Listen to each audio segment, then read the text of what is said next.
अस्सलामुअलैकुम। मेरा नाम वकास जाफ़र है और मैं जो है वो मेलबर्न में एज़ अ स्टूडेंट अभी आया हूँ रिसेंटली।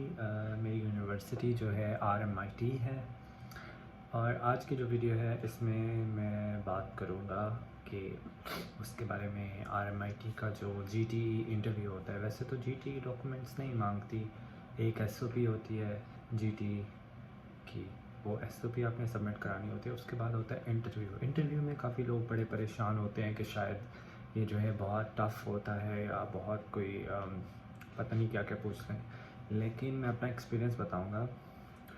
मेरा जो इंटरव्यू हुआ वो तकरीबन 5 से 10 मिनट के अंदर अंदर हो गया था कंप्लीट। ठीक है, तो इसमें क्वेश्चंस बेसिकली आपकी जो आपने पहले GTE के लिए SOP लिखी होती है उसी में से आते हैं। ठीक है, उसमें आपसे पहले वो आपका इंट्रोडक्शन पूछेंगे। ठीक है, इंट्रोडक्शन आप बताएंगे, देन आपका फैमिली बैकग्राउंड पूछेंगे। उसमें आपने अपनी फैमिली के बारे में बता देना, अपने सिबलिंग्स का बता देना है, कोई जॉब करता है, कोई किसी और कंट्री में है, जितने भी आपके फैमिली मेम्बर्स हैं उन सब के बारे में और उनके ऑक्यूपेशन के बारे में आपने बता देना।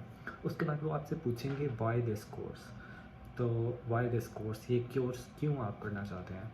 तो उस कोर्स के रिलेटेड आपको पता होना चाहिए। आपको पता होना चाहिए कि उसके फ्यूचर जो है वो स्कोप क्या है, उसके एस्पेक्ट्स सारे आपको पता होना चाहिए। आपने एक्सप्लेन करना है कि because it is in demand now days और फ्यूचर में इसकी डिमांड ज़्यादा होगी। ठीक है, इस तरह का आपको सारा नॉलेज होना चाहिए। किस तरह की आप जॉब्स कर सकते हैं इस कोर्स के बाद, वो सारा आपको नॉलेज होना चाहिए। वो सारा आपने एक्सप्लेन करना है कि ये रीज़न है आपकी ये कोर्स चूज़ करने की। ठीक है, उसके बाद वो आपसे पूछेंगे कि RMIT ही क्यों, ऑस्ट्रेलिया में और भी यूनिवर्सिटीज़ हैं, और यूनिवर्सिटीज़ क्यों नहीं। तो उसमें आपने जो है उनको एक्सप्लेन करना है कि और यूनिवर्सिटीज़ जो हैं उनमें आपने कोई भी जो है चूज़ कर लेनी है जिनमें आपने अप्लाई किया हो या ना भी किया हो, लेकिन उनके बारे में आपको पता होना चाहिए। ठीक है, जैसे कि मैंने मैक्वेरी में भी किया था और RMIT में। तो मैक्वेरी की जो है फ़ी बहुत ज़्यादा है, लाइक 21,000 थी मेरी। ठीक है, मास्टर ऑफ बायोटेक्नोलॉजी की। तो यहाँ पे RMIT की मुझे स्कॉलरशिप के बाद वो 15,000 समथिंग थी ऑस्ट्रेलियन डॉलर्स। तो वो मैंने एक एस्पेक्ट बता दिया कि मैक्वेरी यूनिवर्सिटी में बहुत ज़्यादा फ़ी हाई थी जो कि मेरे लिए अफोर्डेबल नहीं थी। ठीक है, दूसरा मैंने बता दिया कि उनके जो कोर्स कंटेंट जो है वो मेरे इंटरेस्ट के मुताबिक नहीं थे। जिस तरह के मुझे मतलब कोर्स कंटेंट चाहिए था वो जो है वो मैक्वेरी ऑफ़र नहीं कर रही थी। वाइल जो RMIT है उसमें बहुत अच्छे कोर्स कंटेंट है और उसमें जो लास्ट सेमेस्टर है उसमें आपको रिसर्च या वर्क प्लेसमेंट जो है उसमें से चूज़ करना पड़ता है, जिससे आपकी जो है वो CV बेहतर होती है और आपको फ्यूचर में अगर आप रिसर्च डिग्री करना चाहते हैं तो उसमें भी हेल्प मिलती है, या अगर आप जॉब करना चाहते हैं तो उसके लिए भी आपकी जो CV है वो स्ट्रॉन्ग होती है। तो ये मैंने इस तरह के एस्पेक्ट बता दिए। दूसरा मैंने एस्पेक्ट बता दिया कि सिडनी जो है वो मुझे पर्सनली पसंद नहीं है, बिकॉज़ वो थोड़ा क्राउडेड है और थोड़ा जो है मेलबर्न जो है as compare to Sydney is a little cooler. ठीक है, इस तरह की मैंने मतलब जो है वो बता दी। और वैसे भी मैंने ये भी बता दिया कि I have friends in Melbourne. तो ठीक है, ये सारा मैंने एक्सप्लेन कर दिया। उसके बाद उन्होंने मुझसे पूछा कि why do you wanna study in Australia and not in Pakistan. ठीक है, तो उसमें आपने पाकिस्तान की यूनिवर्सिटीज़ जो हैं उनकी आपने बता देनी है खामियां। डेफिनेटली मैं यहाँ पे झूठ नहीं बोलूँगा। टू बी ऑनेस्ट, पाकिस्तान के सबको ही पता है कि यूनिवर्सिटीज़ बिल्कुल उनका कोर्स कंटेंट आउटडेटेड है। उसमें कोई रिसर्च जो है बैचलर लेवल पे तो रिसर्च का नाम ही नहीं होता ना, बच्चों को पता ही नहीं होता कि रिसर्च करने का है। मुझे अब इतनी डिफ़िकल्टी हो रही है कि यहाँ पे वो सारे लिटरेचर रिव्यू और प्रोजेक्ट रिपोर्ट्स बनाना वो बहुत टफ़ लग रहा है, क्योंकि मैंने कभी किया नहीं, हमें डिग्री में नहीं करवाया गया। हालांकि मैंने साइंस की डिग्री पढ़ी है, बायोलॉजी की ब्रांच है ज़ूलॉजी, उसमें मैंने बैचलर किया, लेकिन रिसर्च हमें नहीं करवाएगी। सिर्फ एक वो छोटा सा जो है वो करवा दिया, रिसर्च मेथडोलॉजी सब्जेक्ट पढ़ा दिया, चलो जी छुट्टी। और बाकी वैसे भी टीचर्स जो हैं, मैंने बताया कि teachers are limited to only classroom practical work. They don't focus much on practical work. Instead, they focus on theoretical aspects, and they are far behind from other developed countries. So और ये मैंने बता दिया कि Australia में जो है वो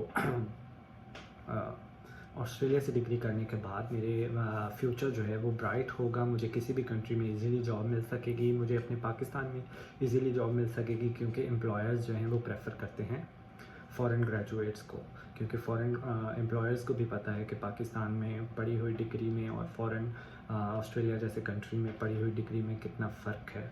ठीक है, ये मैंने बता दिया। उसके बाद उसने कहा कि what are your career ambitions, jobs में आप क्या करना चाहेंगे फ्यूचर में, मतलब what you want to do in your future. तो मैंने उसमें अपनी, मेरा इंटरेस्ट तो वैसे मैंने टीचिंग है ना, टीचिंग का एक्सपीरियंस, तो मैंने उसमें एक्सप्लेन किया कि I have been teaching at a school, so I would like to find something relevant to teaching. I would prefer to work as a lecturer in some good prestigious university, or later I will go for a PhD and become a professor. ठीक है, तो इस तरह मैंने सारा explain कर दिया। मतलब आपने अपनी उनको बताने के आपने उनको जो है सेटिस्फाई करना है कि आपको पता है कि आपने फ्यूचर में क्या बनना है। ठीक है, तो ये हो गया। उसके बाद उन्होंने पूछा who is going to sponsor you, तो वो मैंने फिर अपने फ़ादर का बताया कि मेरे फ़ादर जो है स्पॉन्सर करना चाहते हैं। अपने फ़ादर की एग्रीकल्चर लैंड के बारे में बताया, उनकी मंथली इनकम के बारे में बताया, उनके बिज़नेस के बारे में बताया। ठीक है, वो आपने कोशिश करनी है उतनी हो कि जितनी आप जो है आपकी फ़ीस जो है वो इजीली पे कर सकते हो। ठीक है, वो मैंने बता दिया। उसके बाद दे आस्क्ड मी कि आप जो है आपका गैप था तो उसमें आप क्या करते रहे। तो गैप में मैं जैसे कि टीचिंग करता रहा हूँ, तो मैंने उनको बताया that I have been teaching biology at this school. तो दे सेड फाइन।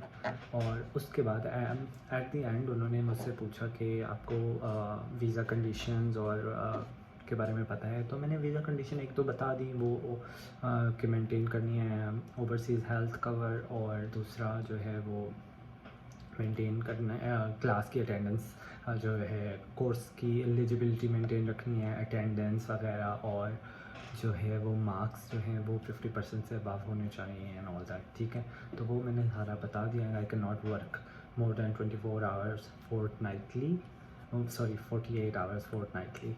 तो ये सारा था and it was like very smooth और बिल्कुल इजीली हो गया। मुझे लग रहा था कि मतलब गड़बड़ हो जाएगी, क्योंकि मैं थोड़ा शाय हूँ और मैं थोड़ा सा नर्वस हो रहा था। लेकिन ऐसे मतलब इसका कोई अगर आप थोड़े नर्वस होते हैं तो कोई मसला नहीं है। आपके क्वेश्चंस के आंसर ठीक होने चाहिए, आपने जो एसओपी में जिस तरह लिखा हुआ है वो मैच भी करने चाहिए। ये नहीं हो कि आप एसओपी कंसल्टेंट से लिखवा लें, उसमें आपने आंसर और दिए हों, इंटरव्यू में आप और दें, तो वो क्लैश होगा तो उनको पता चल जाएगा कि आप कोई फ्रॉड कर रहे हैं। तो उससे ऐसा नहीं करना। और बाकी आप कंफ्यूज हो रहे हैं थोड़ा बहुत तो कोई मसला नहीं, उनको भी पता है कि आप ह्यूमन हैं और नर्वसनेस एक जो है वो नेचुरल इमोशन है, जो है कोई भी हो सकता है। नर्वस होने में कोई बुराई नहीं है, लेकिन आप जो है वो आंसर अपने जो है पूरे देने हैं। बेशक आप थोड़ा थोड़ा नर्वस भी हो जाएं, कोई मसला नहीं है। मैं बहुत ज़्यादा नर्वस हो रहा था, लेकिन ऐसा कुछ नहीं हुआ कि उसका कोई नेगेटिव इम्पैक्ट नहीं पड़ा। और उसके जो है 48 आवर्स के बाद मुझे जो है वो अनकंडीशनल ऑफ़र मिल गई, और अनकंडीशनल ऑफ़र मिलते ही फिर मैंने फ़ी सबमिट कराई। फ़ी सबमिट कराने के बाद सीओई अप्लाई की, सीओई आ गई। उसके बाद मैंने फिर बैंक स्टेटमेंट में पैसे रखाए और सारा जो है अपना प्रोसेस कंप्लीट किया। एसओपी मैंने ख़ुद लिखी, वीज़ा के लिए भी वो भी आप ही ख़ुद लिखें तो वीज़ा चांसेस जो हैं वो ज़्यादा अच्छे होंगे, क्योंकि आपको ज़्यादा पता है कि आपके फ्यूचर एम्बिशंस के बारे में और आपको अपने सर्कमस्टांसेस का ज़्यादा पता है। अगर आप कंसल्टेंट को बोलेंगे कि आपकी एसओपी लिखे, तो वो तो अपने पास से वो किसी की एसओपी पकड़ेगा, उसमें से उसकी डिटेल्स हटा के आपकी डाल देगा, कोई उसमें कस्टमाइजेशन नहीं करेगा, और उसकी वजह से आपका वीज़ा रिफ्यूज़ हो सकता है। तो ये कोशिश करें कि अगर कोई आपका क्वेश्चन है तो आप मुझसे नीचे कमेंट में पूछ सकते हैं, या आप मुझे इंस्टाग्राम कर सकते हैं। इंस्टाग्राम का लिंक मैंने जो है वो दिया हुआ है अपनी डिस्क्रिप्शन में। और अगर आपको एसओपी का सैम्पल चाहिए, जो मेरी एसओपी थी, वो मैं आपके साथ शेयर कर सकता हूँ। आप मुझे बस इंस्टाग्राम पे टेक्स्ट करें और आई विल इंशाल्लाह शेयर माय एसओपी।